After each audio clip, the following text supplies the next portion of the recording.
Boa noite, meus irmãos, boa noite, minhas irmãs. Continuando nosso estudo, não é? As penas futuras segundo o Espiritismo. O item 21. A responsabilidade das faltas é toda pessoal. Ninguém sofre por erros alheios, salvo se a eles deu origem, quer provocando, por exemplo, quer não provocando, impedindo quando poderia fazê-lo. Quer dizer, deixar de fazer o bem é fazer o mal. Os Espíritos sempre nos advertem isso. Se eu posso fazer o bem e não faço, eu estou fazendo o mal. Não é? Então, a gente tem que pensar bem nisso. Assim, o suicídio é sempre punido, mas aquele que, por maldade, impele outro a cometê-lo, esse sofre ainda maior pena. Ninguém pode incentivar um erro, né? Incentivar um erro. O suicídio é um problema seríssimo no planeta Terra. O 22. Conquanto infinita a diversidade e as punições, algumas há inerentes à inferioridade dos espíritos, e cuja consequência, salvo pormenores, são pouco mais ou menos idênticas. Não é? Conquanto infinita a diversidade, né, que nós falamos, né, é interessante isso. Né? Naqueles que, ao contrário, têm para a consciência e na vida material, já se acham identificados com a vida espiritual, o transpasse é fácil, não é? E rápido, sem abalos, quase nula a perturbação de um pacífico despertar. Um fenômeno muito frequente ainda entre os espíritos de certa inferioridade moral é o acreditar-se ainda vivos. Né? Vivos quer dizer na matéria, né? No corpo, porque vivos eles estão mais vivos do que nós. Né? Podendo essa ilusão prolongar-se por muitos anos, durante os quais eles experimentarão todas as necessidades, todos os tormentos e perplexidades da vida. 24. Para o criminoso, a presença incessante das vítimas e das circunstâncias do crime é de suplício cruel. Quer dizer, o cara fica refletindo na mente dele o que ele fez de errado, né? E ele pode sofrer também a obsessão do próprio pessoa que ele matou, que ele cometeu o crime, né? Isso acontece, né? Pode acontecer isso várias vezes, entendeu? É espécie de punir aquela pessoa que fez o mal.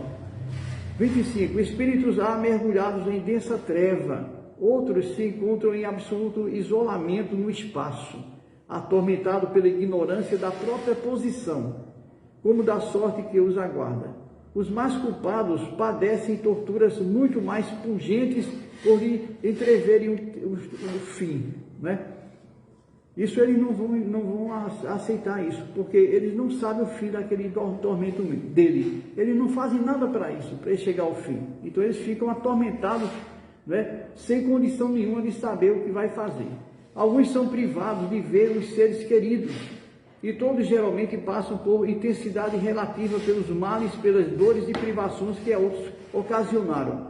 Isso vai ficar na mente e refletindo isso na mente. Essa situação perdura até que o desejo de reparação pelo arrependimento lhes traga a calma para entrever a possibilidade de, por eles mesmos, pôr um termo à sua situação.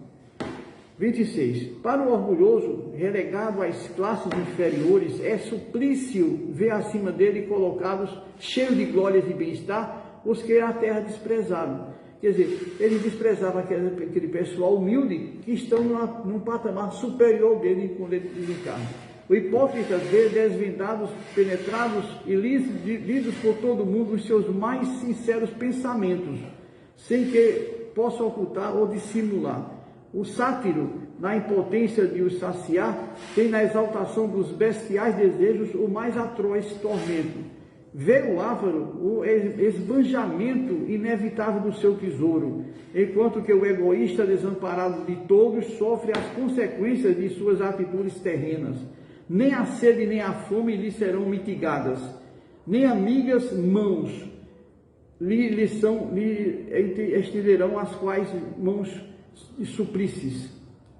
E pois em vida de si só cuidará, ninguém dele se compadecerá na morte. Quer dizer, ninguém vai ao auxílio de uma pessoa que é egoísta, que não fez o bem, né? Ele fica isolado lá na erraticidade. O 27. O único meio de evitar ou atenuar as consequências futuras de uma falta está no repará-la, desfazendo-a no presente. Quanto mais nos demoramos na reparação de uma falta, tanto mais penosa e rigorosa serão no futuro as suas consequências. 28. A situação do espírito no mundo espiritual não é outra senão por si mesmo preparada na vida corpórea. Quer dizer, eu vou ter uma vida na erraticidade como eu estou preparando essa vida agora, não é? Mais tarde, outra encarnação se lhe faculta para novas provas de expiação e reparação, com maior ou menor proveito, dependente do seu livre-arbítrio. Se ele não se corrige, terá sempre uma missão a recomeçar, sempre e sempre mais acerba, de sorte que pode dizer-se que aquele que muito sofre na terra, muito tinha a expiar. E os que gozam uma felicidade aparente e que pesem os seus vícios e inutilidades, vão pagar muito caro numa vida futura, né? Numa existência futura. Nesse sentido, foi que Jesus disse: bem-aventurados os aflitos, porque serão consolados. Aqui temos o Evangelho segundo o Espiritismo, capítulo 5. O item 29. Certo, a misericórdia de Deus é infinita, mas não é cega. O culpado que ele atingir não fica exonerado, enquanto não houver satisfeita a justiça. Sofre a consequência dos seus erros. Por infinita misericórdia, devemos ter que Deus não é inexorável, deixando sempre viável o caminho da redenção. 30. Subordinadas ao arrependimento e reparação dependentes da vontade humana, as penas por temporárias constituem concomitantemente castigos e remédios auxiliares à cura do mal. A pessoa sofre, né, para pagar. Depois de sofrimento, acaba-se toda a expiação. Os espíritos em prova não são, pois, quais galéis por certo tempo condenados, mas como doentes de hospital sofrendo de moléstias resultantes da própria incúria, e compadecerem com meios curativos, mais ou menos dolorosos, que a moléstia reclama, esperando alta tanto mais pronta quanto mais estritamente observadas as prescrições do solícito médico assistente. Se os doentes, por seu próprio descuido de si mesmo, prolongam a enfermidade, o médico nada tem a ver com isso. Quer dizer, o grande médico para nós, espiritualmente, é o grande Mestre Jesus, e Maria Santíssima e todos os espíritos superiores que estão nos ajudando, os espíritos amigos também que estão nos ajudando. As penas que o espírito experimenta na vida espiritual ajuntam-se às da vida corpórea, que são consequentes às imperfeições do homem, às suas paixões, ao mau uso de suas faculdades e expiação de presente e passadas faltas. Na vida corpórea que o espírito repara o mal de anteriores existências, pondo em prática essas resoluções na vida espiritual, né, de fazer o bem, né? Então, se ele põe em prática a vida espiritual de fazer o bem, então ele vai se afastando das misérias humanas, né, do sofrimento humano, né? Assim se explicam as misérias e vicissitudes mundanas que à primeira vista parecem não ter razão de ser. Justas são elas, no entanto, como espólio do passado, herança que serve a nossa romanagem para perfectibilidade. No 32, Deus disse, não daria próprio maior de amor às suas criaturas, criando-os infalíveis e, por conseguinte, isentas dos vícios inerentes à imperfeição. Ele faz essa pergunta. Aí a resposta: para tanto fora preciso que ele criasse seres perfeitos, nada mais tendo a adquirir, quer em conhecimentos, quer em moralidade. Certo, porém, Deus poderia fazê-lo, se não fez, que a sua sabedoria quis que o progresso constituísse a lei geral. Os homens são imperfeitos e, como tais, sujeitos a vicissitudes mais ou menos penosas, e por esse fato devemos aceitá-lo. Aquela história que Deus fez do lado do Vaticano, pregou, né, que fez um ser perfeito, os anjos, né, cheio de luz, Lúcifer, e depois ele se arrependeu, fez besteira lá e Deus expulsou e criou o tal do inferno, né? Isso é coisa muito absurda, isso, né?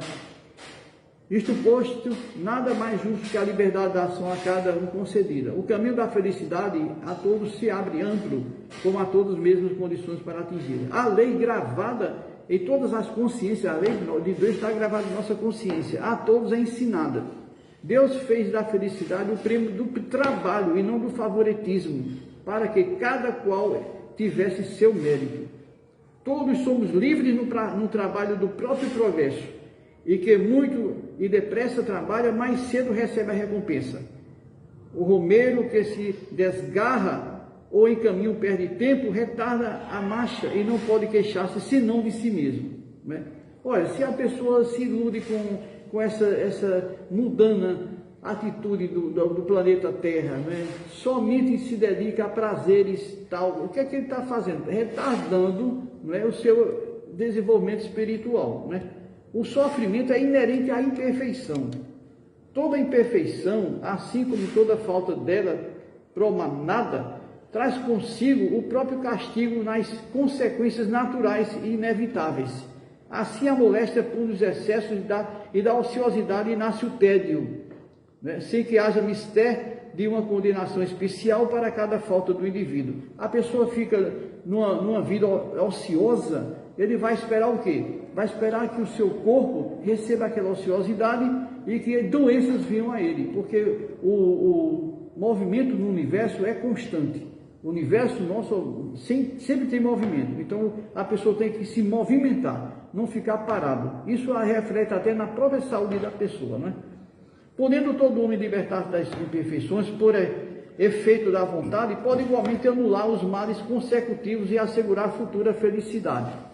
Aí ele diz assim, conclui o seguinte: a cada um segundo suas obras no céu como na terra, tal é a lei da justiça divina. Então, com isso, nós chegamos ao final das plenas futuras segundo o Espiritismo. No próximo capítulo, nós vamos falar sobre os anjos, né? Que nada mais são do que espíritos superiores, né? Tá certo? Muito agradecido, meus irmãos, boa noite e até a próxima.